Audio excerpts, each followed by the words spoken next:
So first, the earliest trailer on the developer's official YouTube channel is their wishlist trailer from October 3rd of 2023, about a year before the game's release. There are of course some more minor changes in the textures and lighting it seems, but then we also got other stuff, like there's this Frankie statue hanging out here that isn't seen in the final build. Deputy Duck's parkour area looks completely different, with the area being seen much darker than how it's seen in the final. And then towards the end of this first trailer, we can see what appears to be an early version of the game show's starting room, where it looks quite a bit different. Instead of the starting line-like design with the countdown numbers on the sides, this early room seems to have a large Frankie statue in the middle, and the carpet was purple instead of blue. And although there are still 3 doors on the other side of this room in the final version, here we can actually see 2 of them labeled. One would lead to the trampoline park, and then another one to a cartoon town area that seems to have been cut from the game. And lastly, for this first trailer, there looks to be a scrapped segment where one of the other contestants would run back to the prep room with the player. Although one of the other contestants can still be seen backing away into the room in the final game, the animation is quite a bit different. And then, the only other pre-release trailer with any notable bigger differences is the official trailer for the game that was released in March of 2024, or about 7 months before release. And here, the trailer actually starts off in an area that you can't normally run around in the game, as this actually appears to be the alternate version of Frankie's Frosted Peak, which you can see in the background in the game's title screen. And on that title screen, you can only ever see the rundown and bloody version, so it looks like this squeaky clean one was removed from the game.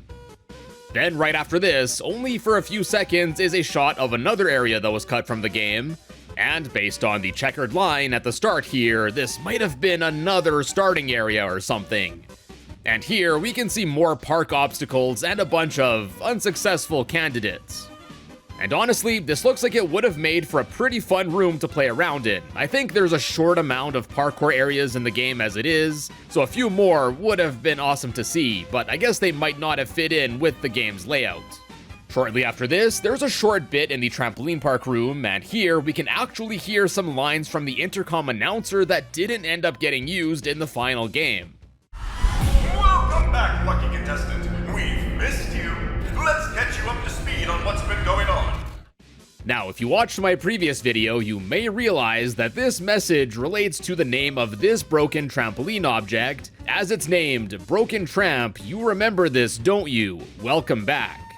And I guess this only adds fuel to my theory that originally, the contestant that you play as in the game might have been a survivor from a previous season, or at least someone who has some sort of experience with the park or show. So yeah, now it's making more sense why this trampoline was titled the way that it was. Next, we can see yet another room that didn't make the final cut that looks to be an early version of the room where you first see Frankie in the final game, as that room shares the same "Meet Your New Friend" text, and just like the previous trailer, this area looks completely different than how it's seen in the final cut. Then we get to see an early version of the prep room with 2 major differences. First, the quack text under Deputy Duck is actually visible with the lighting in this trailer, unlike in the final game. And then secondly, there's also this text on the wall that was actually removed for the final version that reads, "Dear contestant, please dress yourselves in the provided suit and mask. Do not take the mask or suit off during the game show. Doing so will result in immediate disqualification. Once dressed, meet in the main lobby. The first contestant to make it to Finding Frankie will receive the reward. Best regards, management." Now, I think this would have made for a good hint for picking up the suit and mask, but besides that, I guess this message is a bit redundant, given the intro video that the player has to watch upon loading into the game. The announcer lines here in this trailer also seem to echo this, and this is something that was also cut from the game. Once you've arrived at the parkour palace, please suit up in the provided Frankie suit and mask. Now, interestingly, this clip also provides context as to why the mask and suit are necessary for the game as well. The mask conceals your voice and identity to avoid cheating with the other contestants. And And as you saw, it looks like there was a cut section that would have taken place in the player's apartment, where everything looks normal and not all ethereal as it's seen in the segment in the final game. And we get to see the player get a box of Frankie's Fruit Flake cereal that I guess got delivered, or more likely, mysteriously dropped off at the player's front door as we can see it open. Now this seems to maybe have been a scrapped intro section to the game where some more exposition was going to be given explaining how the player ended up in the game show, and I guess this was replaced with the game's intro cutscene that's seen in the final cut. Also, this hallway outside of the player's apartment is actually still in the final game, but just never normally visible, so I guess this explains why it exists at all. Next, we can see an updated version of the starting room from the first trailer with an unused bit where another contestant would stare at you as you open the door. Then, just like the previous trailer, there looks to be another scrapped bit here where one of the other contestants was going to actually exit the room with the player, instead of just the player making it out as is seen in the final. And then for the last notable difference in this trailer, as we saw earlier, there looks to be an elevator that would have been used in the food court area that was removed and replaced, I guess, with just using a bounce pad to get higher up in that room. For being only 7 to 12 months out from the final release of this game, it's honestly pretty cool to see this many differences and changes made. So not too long ago, I actually got in touch with the development team of this game, and they were kind enough to actually provide some clarification for a few things from my previous video, as well as shared a bunch of early pre-release screenshots of the game where quite a few more differences could be seen. So first, although I couldn't find it when looking through the game, it turns out that the Bert scratch message can actually be seen in the lower sewer section of the game. And this is actually also apparently tossed in here as an Easter egg reference to Bert the Bunyip, a video that circulated about a creepy, dilapidated underwater animatronic. And this fenced off cylindrical area is also a reference to the cage in that video too. Next, regarding this old Frankie toy containing a big red button in its belly, apparently these essentially used to serve the same purpose as the breaker boxes that are seen in the game used to open up new doors. And then another thing we touched on in my previous video was the Frankie's Fantastic Educational Adventures text graphic that's only seen like 3 times in the entire game, which I thought must have had more meaning. And it looks like my intuition was right, as when asked about this, the developers let me know that before the change was made to focus on the parkour and trampoline park aspect of this game, it originally had a much bigger focus on educational themes, and was instead going to take place in a children's museum, and thus explaining the educational adventures bit of this text. So yeah, it looks like the text seen at the start of the game, as well as on the 2 clocks, is actually a leftover remnant from this original idea. Then lastly, I asked about the text on the bottom of the Noob Noob crates, the naming of the broken bounce pad, as well as if there was any extra meaning to the 3 AM Easter egg. For all 3 of these cases, the devs told me that they all relate to deeper lore for the game. And obviously, they didn't just want to spell it out for me, so those will be left to the fans to try and piece together more of the lore. Though they did confirm that the naming of the broken bounce pad did indeed relate to the intercom announcer's lines heard in the trailer that were scrapped from the final cut.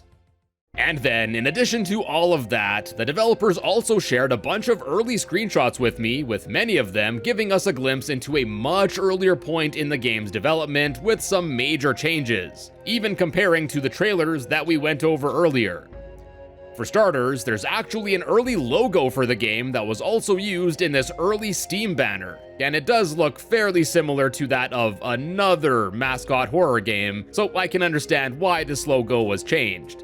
Next, some screenshots were shared with me from what looks to be the earliest development point of the game, where it had a completely different story than the game show parkour premise that ended up being switched to, and these are of a child's bedroom, and apparently the plan was originally to have played this game from the perspective of that kid.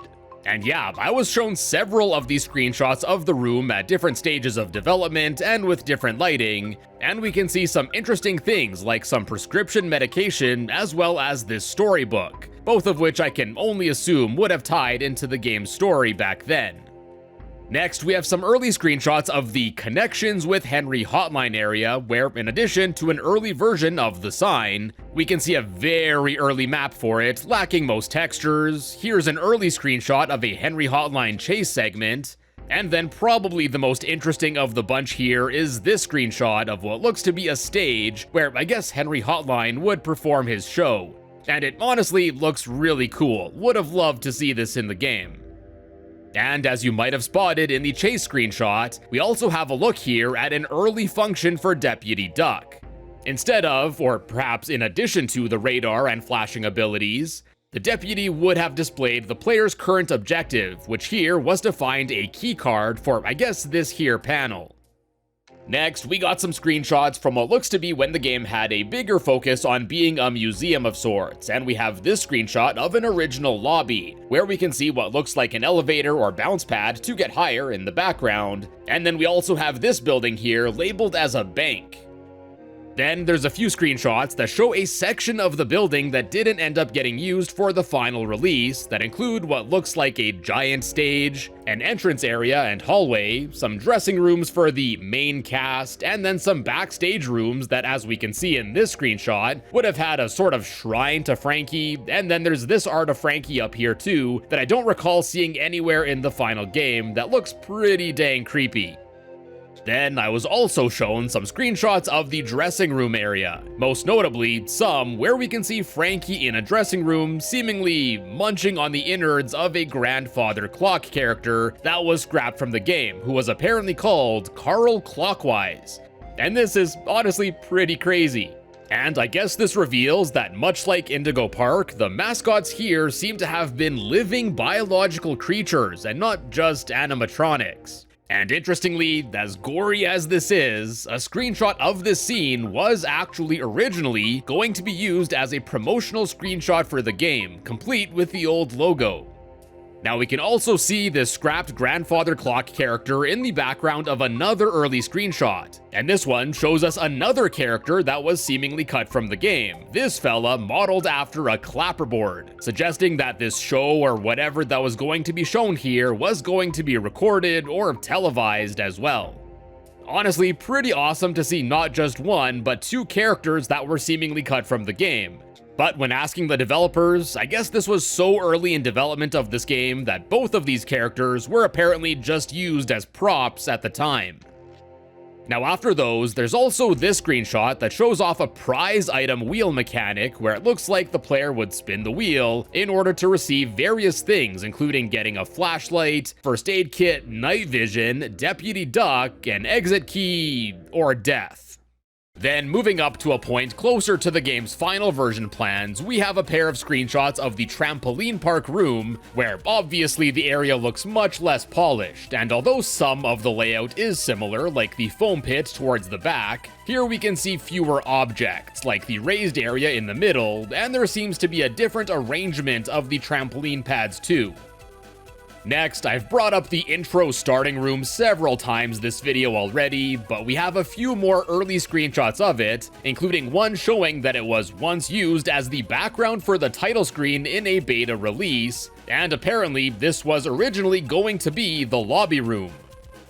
Then this next screenshot also shows two more contestants just hanging out in this area, and apparently, according to the devs, this was from a point where the other contestants had some AI, and were actually programmed to follow the player around for a while in the game show instead of all of them just dying off in the opening. And furthermore, the devs also mentioned that there were even plans for a fellow contestant to survive long enough to complete a tutorial with the player. And this section from the trailer we saw earlier seems to be a remnant from that. Next up, we have a screenshot of an unused area where we can see Frankie in a doorway, and this is next to another empty one, which based on the wall art, seems to have been for Hotline Henry, and we'll come back to this place later. And then there's also this screenshot of what looks to be an early version of the hallways where we have the Henry Hotline chase segment in the final cut of the game. Though here, we have a bunch more stuff in the middle of the hallway, and actually, this looks to have been used in one of the early trailers as well. Then to add to this, in this same screenshot, we can also see these trampoline pads with arrows on them, which ended up getting cut from the game. And these would have apparently been speed trampoline pads, which I guess would have boosted the player in a certain direction, in addition to bouncing them upwards. Then after that, we got this screenshot of what's apparently a kitchen area that was going to be seen in Henry's room that was scrapped. And then we got this screenshot of a cut basement area in the game in which Frankie was going to chase the player around. And this was apparently going to be even lower in the facility than the utility tunnels and flooded area that are seen in the game. And then last up for the screenshots that were shared with me, we have this one of a bathroom where we can see another contestant just peeking out from one of the stalls. And just based on its layout, this actually appears to be an early version of the bathroom that's still seen in-game, as we can see this similar vent opening up here. But what's most interesting here though is this art of Deputy Duck on the wall that I don't believe is ever seen in the final game. And here it's accompanied by some text that's pretty tough to read, but it looks like it says, "The Duck. I programmed him for the something demon, AI, duck something something," and yeah, that's basically all I could make out here. I asked the devs to see if they remembered what this said, but unfortunately they didn't. Whew, that was a lot of screenshots, but I'm super thankful that the devs shared these with me so we could all get a look at them and get some really cool insight into the game's earlier days of development. And now, last up for this video, let's zip the camera around and see what we can find normally out of the player's view. And speedrunning this game, I already had some experience with the game out of bounds, and really, so did you if you've played this game at all. As if you look up in the second floor Henry Hotline area, you can actually view out of bounds and see the elevator that leads to the secret gallery room, as well as the ending of the game actually. Yeah, that's some Hexa Havoc tiles up there, as well as Frankie himself. Now to start here, one weird thing at the beginning of the game is that if you go into the starting line room before you actually open the door, one of the contestants is just massive compared to the rest for some reason. And it appears like this every time you reload the area, but as soon as the cutscene does start, the contestant just snaps back to regular size. Next, there seems to be a misplaced texture of Deputy Duck just below the deputy's parkour area. And then also in this area, although not unseen, if you were keen enough when playing this game, you might have noticed that the window you look through after clearing the parkour segment to see the scare of Frankie climbing up the wall actually doesn't exist on the other side. And I didn't realize this when first playing this game myself, but as weird as it is, it's a pretty cool trick. Then also again, near this area, only when certain parts of it are loaded, there's this normally unseen model of another contestant seemingly doing a vault or something. And I have no clue why this would be left in here, as there aren't really any other contestants that are seen here dead or alive. Then, similar to this, we got a few character models found out of bounds that seem to be just replaying their animations. And these include Deputy Duck, just above where you find Henry Hotline meet his demise, as well as Frankie's animation of squashing the player in the Hexa Havoc area near the end of the game. We've seen stuff like this in some other mascot horror games, but it's pretty cool to find here as well. And then lastly for this video, there are actually 4 distinct, normally unplayable areas, as well as one smaller one that are normally never accessible to the player. Now the first of these I teased back in my video covering the speedrun of this game, and that's this segment found way out of bounds with "always loaded object" text just above it. And here we can find some models of Henry Hotline, Deputy Duck, Frankie's box that appears when he arrives after you step out of bounds in a parkour area, some arms and legs of a contestant, I'm assuming the players. There's a key here that I believe is the one that's found in the CEO office, as well as another fully modeled contestant. Now, as the text indicates here, these are always loaded in during gameplay, I'm assuming to quickly call on once they're needed to be visible to the player in-game. Then, before we go on to the other, more notable unused areas, there's actually an unused room that loads in during the chase segment away from Henry Hotline. During this part, off to the left behind one of the doors is, oddly enough, a little hallway with a single box containing a cardboard cutout of Frankie there. Now, it almost seems like a little Wandering Sin type Easter egg, but it's incredibly dark in here normally, making it almost impossible to see under normal circumstances. But you can't ever normally open this door, so I wonder if there was ever anything more to this hallway at some point. Next up, we have, well, the title screen background itself. Now, you can't really play on this map, but it was still cool to zip the camera around for a bit here to get a look at the area up close and see it from angles that you normally can't. Also, what I thought was kind of interesting is that just below where the camera normally sits while you're on the title screen is actually a white platform that's normally never visible. Then after this, I teased the next two areas in my previous video, and first up we actually have some inaccessible rooms in the connections with Henry Hotline area. First, behind this door to Henry Hotline's dial-up diner that's slightly opened, we can find a sign that I believe is also unused in the rest of the game, warning people not to enter the vents, and indicating that if a non-authorized person is seen entering any of the game's vents, they would be permanently suspended from the area. Based on this sign being here, my theory is that this might have been originally where the last breaker was going to be found in this room, and this sign would have been a hint to the player to then go enter the vent area.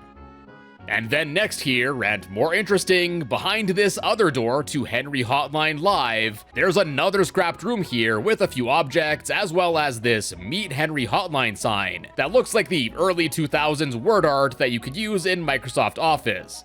And I don't believe this graphic is ever used in any areas that the player can normally enter in the game.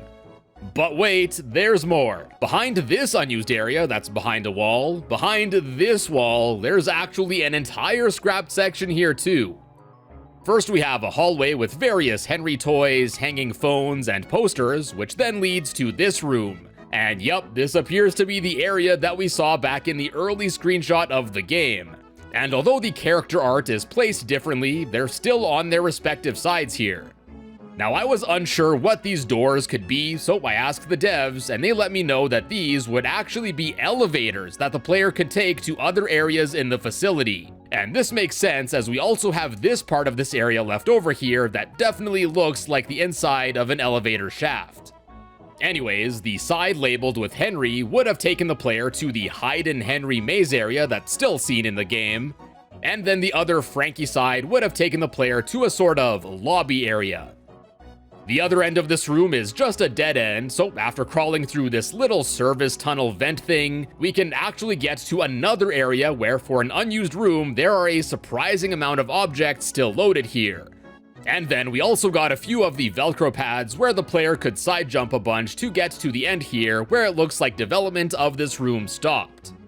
But interestingly, these side pads here don't appear to have any programmed functionality, as they don't seem to work at all.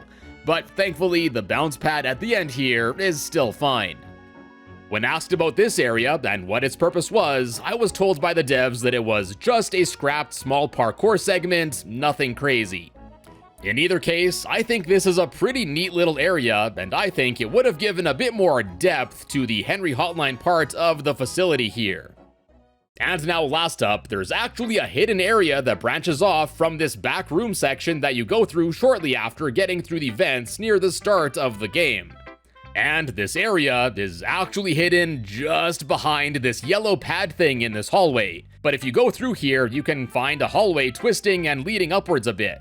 And unlike the previous Henry Hotline area, where despite being unused, it still had some lighting implemented, this hallway is nearly pitch black, so without adding some light or disabling lighting, it's almost impossible to see where you're going here. And like I teased in my previous video, here we also can see this board here, where in addition to two posters using the default Unreal texture, we have the Frankie's Fantastic Educational Adventures text graphic as well. Again, a remnant from the older plans for this game. After this, the hallway leads on for a while and we can see another vending machine, and then eventually, the hallway ends in this room with some random objects around, including this floating box. Now, this hallway's plan was less interesting, I think, than the previous area, as apparently, this was just going to lead to an employee office of sorts that was scrapped. And interestingly enough, it looks like this was going to lead to another vent crawl segment, as although not visible when you're actually inside this room, if you move a bit further out, a vent and vent covering will be loaded in, as well as yet another one of those vent entering warning signs. I think it's pretty crazy that just behind this pad thing that most players will just pass by without giving it a second thought is just an entire section that was cut from the game. And yeah, with both of these last two, it's cool to get a glimpse into some other areas and see how they would have connected with the parts of the game that we still do get to visit. And with that, my friends, we'll wrap things up for Finding Frankie, and I hope you enjoyed. If you did, check out some of my other Lost Bits videos, and be sure to subscribe and hit the notification bell to find your way back here in the future. Also, of course, a special thank you to the developers, Superloo Studios, for giving me clarification and a deeper look into the development of this game. And as always, thank you all so much for stopping by today, and I will see you in a bit.